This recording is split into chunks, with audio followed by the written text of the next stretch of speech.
ওর পার্টির মধ্যে ওই একজন, আর সবাই চাকর বাকর। মমতাদি আপাতমস্তক একটা দুর্নীতিগ্রস্ত লোক, দুর্নীতিগ্রস্ত মহিলা। কোনো একটা পদক্ষেপ নেওয়ার প্রয়োজন আছে। রাজপাট শেষ, এবার কি টুকরো টুকরো হয়ে যাবে তৃণমূল? মমতা বন্দ্যোপাধ্যায়ের একদা ছায়া সঙ্গীরাই এবার মুখ খুলতে শুরু করেছেন। ৪ মে থেকে তৃণমূলের জমিতে শুধুই ভাঙন আর ভাঙন।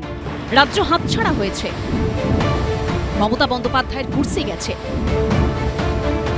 নিজে হেরেছেন, বিধায়ক পদটা অবধি রাখতে পারেননি। অভিষেক বন্দ্যোপাধ্যায়ের ডায়মন্ড হারবার মডেল শেষ, ফলতা বিধানসভায় তৃণমূলের জামানত বাজেয়াপ্ত, সংখ্যালঘু ভোট হাতছাড়া। একের পর এক পুরসভায় শুরু হয়েছে তৃণমূল কাউন্সিলরদের গণ ইস্তফা। তৃণমূল এখন কার্যত তাসের ঘর, বেরিয়ে আসছে হাঁড়ির খবর। মমতাদি অন্ধ ধৃতরাষ্ট্র হয়ে গেছে, ভাইপোকে উত্থান করতে হবে। ওর পক্ষে ও ছাড়া আর কেউ নেই। তৃণমূল বিধায়করা হার মেনে নিচ্ছেন, নতুন মুখ্যমন্ত্রীর প্রশংসা করছেন। উনি যে পদক্ষেপ গ্রহণ করেছেন, যে বিরোধী দলের এমএলএদের মিটিংয়ে ডাকছেন, আমি মনে করি এটা গণতন্ত্রের জন্য স্বাস্থ্যকর। অথচ মমতা বন্দ্যোপাধ্যায় সত্যিটা স্বীকার করতে পারছেন না। রেজাল্টটা ডিক্লেয়ার করেছে, জেতার জায়গায় হারা, হারার জায়গায় জেতা। এই পাশাটাই উল্টেছে প্রায় 150 সিটে, এবং সেটা না হলে আমরা 220 থেকে 230টা সিট পেতাম। আগে আপনি বলতেন এত কাজ, তাই ছবি আঁকার সময় পান না, কবিতা লেখার সময় পান না। এখন আপনার ভরপুর সময়, এখন আপনি ভালো করে ছবি আঁকুন, কবিতা লিখুন। ভোটে তৃণমূলকে ছুঁড়ে ফেলে দিয়েছেন রাজ্যবাসী, কিন্তু চোখ বুজে থেকে সত্যিটা না দেখার ভান করছেন প্রাক্তন মুখ্যমন্ত্রী। এবিপি আনন্দ। মুখ্যমন্ত্রী হওয়ার পর সাধারণ মানুষের অভাব অভিযোগ শোনার জন্য জনতার দরবার শুরু করেছেন শুভেন্দু অধিকারী। সোমবার ছিল তার দ্বিতীয় পর্ব। অশক্ত শরীরে সেখানে উপস্থিত হয়ে মাথার ছাদটুকু ফিরিয়ে দেবার দাবি জানালেন ভবানীপুরের বাসিন্দা বৃদ্ধ প্রবীর মুখোপাধ্যায়। মারাত্মক অভিযোগ করলেন জয় কামদার, শান্তনু সিনহা বিশ্বাস, সোনা পাপ্পুদের নামে।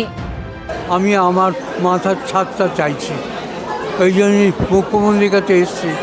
পৈতৃক ভিটা, সেটাকে আমরা প্রমোটারকে দিয়েছিলাম। সে প্রমোটার যে একজন বিখ্যাত শয়তান, সেটা বুঝতে পারিনি। তার নাম হচ্ছে জয় কামদার।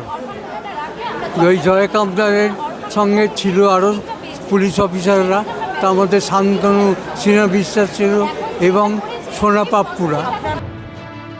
কোটি কোটি বেআইনি লেনদেনের অভিযোগে ইতিমধ্যেই ব্যবসায়ী জয় এস কামদারকে ইডি গ্রেপ্তার করেছে।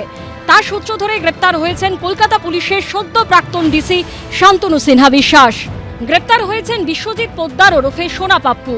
ইডির তদন্তে উঠে এসেছে কিভাবে বেছে বেছে প্রবাসী প্রবীণ নাগরিকদের টার্গেট করত কামদার শান্তনুদের সিন্ডিকেট। মাথার ওপর একটা পোক্ত ছাদের আশায় বাড়ি প্রমোটারকে দিয়েছিলেন অশীতিপর বৃদ্ধ, তা তো মেলেইনি। অসুস্থ শরীরে এখন ভাড়া বাড়িতে দিন কাটাচ্ছেন তিনি। আমাদের ফ্ল্যাট দেয়নি, উল্টে 17 লাখ টাকা ডিমান্ড করছে। আমাকে ভয় দেখানো অব্দি হয়েছে, আমাকে তার বন্দুক অব্দি, রিভলভার অব্দি শো করিয়েছে, যাতে আমি আর তাকে ডিস্টার্ব না করি। মুখ্যমন্ত্রী জনতার দরবারে এদিন ভিড় জমিয়েছিলেন শয় শয় চাকরি প্রার্থী, যোগ্য চাকরিহারা সহ বিভিন্ন পেশার বহু মানুষ।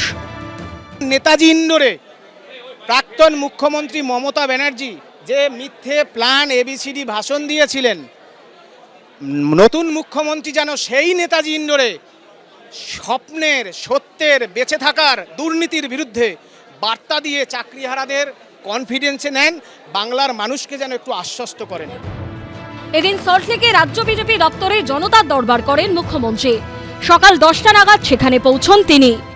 এই গেট দিয়ে যাদেরকে ঢুকতে দেওয়া হচ্ছে, তারা এসে সরাসরি এই মূল দরজা পার হয়ে তারা আসছেন রেজিস্ট্রেশন করতে। এই ধরনের সমস্যা এবং তাদের পরিচয়পত্র, আধার কার্ড, ভোটার কার্ড বা প্যান কার্ড দিয়ে একেবারে তাদের বাড়ির ঠিকানা, তাদের পরিচয় সহ সংগ্রহ করা হচ্ছে সমস্যার কথা। সেই সমস্যা নথিভুক্ত করার পর তাদেরকে একটি টোকেন দেওয়া হচ্ছে, সেই টোকেন নিয়ে তাদেরকে বসতে দেওয়া হচ্ছে। সিকিউরিটি চেকিংয়ের পর দোতলায় মুখ্যমন্ত্রীর বসার জায়গায় তাদেরকে পাঠিয়ে দেওয়া হচ্ছে। চাকরি প্রার্থীদের 15 থেকে 20 সংগঠনের সদস্যরা এসেছিলেন জনতার দরবারে। ভিড় জমিয়েছিলেন বহু পার্শ্ব শিক্ষক ও চুক্তিভিত্তিক কর্মী। আমাদের একটা সরকারি স্বীকৃতি দেওয়া হয়ে আমাদের একটা আর্থিক দায়ভার নেওয়া হোক। নতুন মুখ্যমন্ত্রী আমাদের জানিয়েছেন যে আমাদের সরকারি স্বীকৃতি বা আর্থিক দায়ভার উনি নিতে পারবেন না, কিন্তু নতুনভাবে পরীক্ষায় বসতে বললেন এবং অভিজ্ঞতার নম্বর দেওয়া যায় কিনা সেটা বিবেচনা করে দেখবেন। সোমবার 2 ঘন্টার বেশি সময় জনতার দরবারে ছিলেন মুখ্যমন্ত্রী। 105 জনের সঙ্গে দেখা করেন তিনি। শিবাশিস মৌলিকের রিপোর্ট, এবিপি আনন্দ, কলকাতা। এবিপি আনন্দ, এগিয়ে থাকে, এগিয়ে রাখে।